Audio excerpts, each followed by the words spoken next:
Jenny lived in Surprise, California. She's a valley girl. Loved her clothes, loved to go shopping, but absolutely hated to work. Working was so blasé.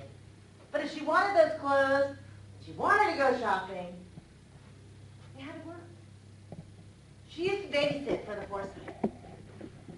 They'd call her probably twice a month. If she was lucky, they would call her on a holiday. Because you know what happens when you're babysitting on a holiday?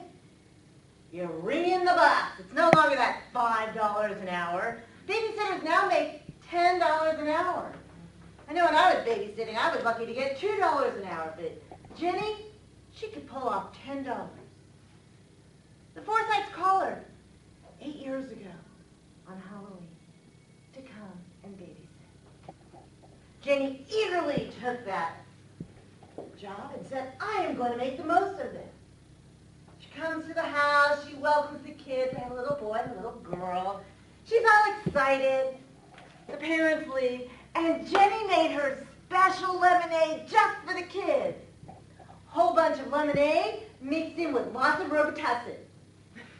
Within 5 minutes, the kids were getting very tired. A few minutes later, they went to sleep. And Jenny did what Jenny does so well. She totally tried on Mrs. Forsythe's clothes, and then she went into her wardrobe. She put on the earrings, and she put on her shoes. She pranced around a little bit to see whether or not this was going to be the right outfit for her. Jenny loved babysitting for the Forsythes when the kids were asleep because she didn't have to bother with the kids who she really didn't like.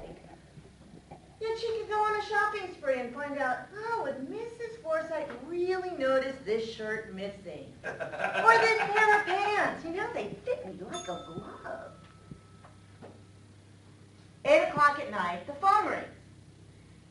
Jenny's not the brightest individual, so it took her a while to figure out what phone was ringing because when you're a 15-year-old, the only phone that you know about is your cell phone.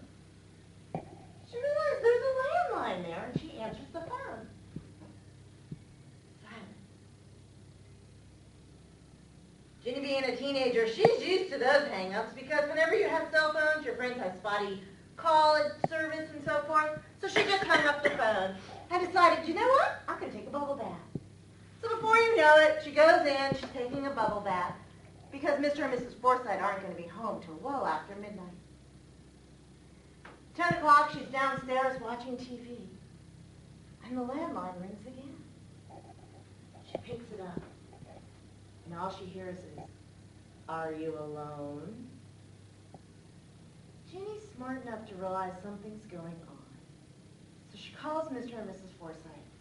She doesn't get an answer. She calls her parents, and they tell her, call the police. She calls the police, and she connects with 32-year-old Emily. Emily says, there's nothing we can do right now. It's just a crank phone call. But if you get another one, keep them on the phone and call me on your cell phone. Jenny's now a little nervous. She's smart enough to realize, I've seen those Scream movies. I know what goes on. I'm not running outside because there's going to be somebody out there. We've all seen those movies. Sure enough, at 11:50, the phone rings. Jenny answers it, and again this disembodied voice says to her, are you alone? Jenny immediately calls Emily the dispatcher. Emily does a trace on the call and finds out, indeed, that call is being made from inside the house. She tells Emily, get out of the house, get out of the house. This is rule number 1 if you've watched Scream. Don't leave the house. But she left. Emily dispatched a whole bunch of police to the Forsythe home. And when they got there, the door was slightly open. They opened the door and it creaked. And they looked around and they went upstairs and the Robitussin-induced children were still passed out. Jenny was nowhere to be found. That was 8 years ago. Every year since then, Emily, the dispatcher, gets a call at 11:55 at night from Jenny's phone, 867-5309. And the phone call says, "You failed."